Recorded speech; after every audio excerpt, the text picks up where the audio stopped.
কুপথে ধন ঘটি যাবা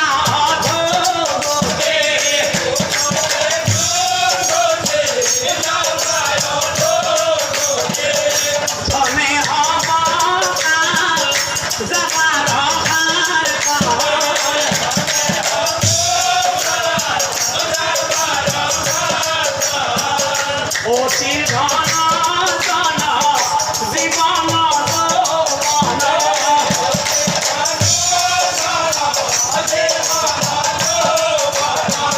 পুত্র পরিবার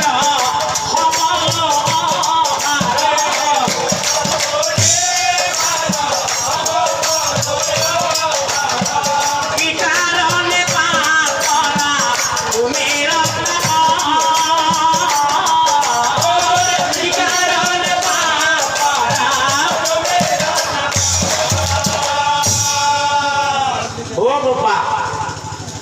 যেতিয়া গছত ফল লাগে নহয় কি হয় জানানে এই গছত ফল লাগিলে এই ফল সদায় নাথাকে পকাৰ পিছত নিজে নিজে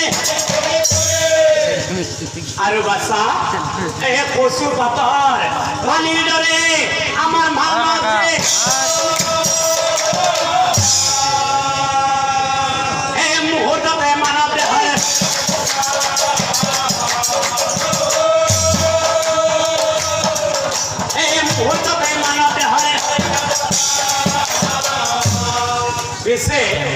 এইবিলাক কথাটো কিয় কৈছে জানানে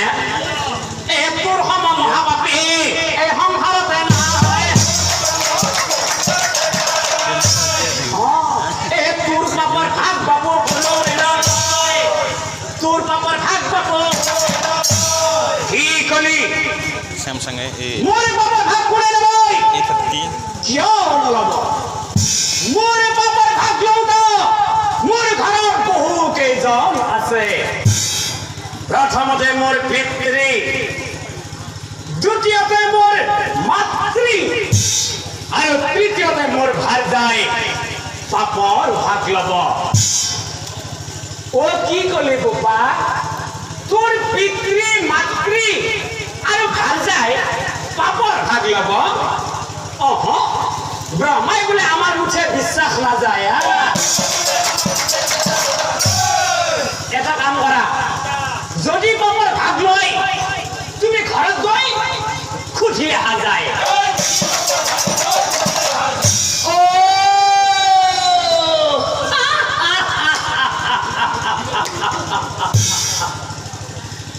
তাৰ মানে মোৰ ঘৰত পঠাই দুইজন পলাই যাব খুজিছা ব্ৰহ্মাই বোলে ৰত্নাকৰ পলাই নাযাওঁ আমি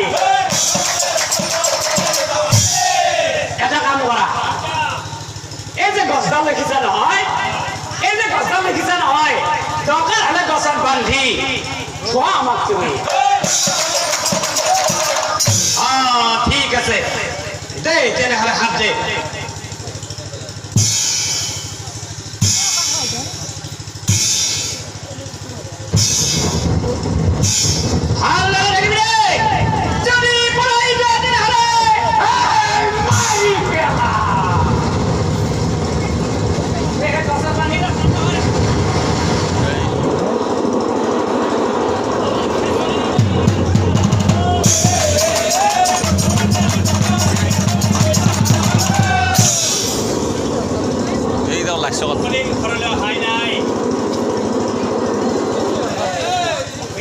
ঘৰত আছে নে নাই পিতৃৰ ওচৰতে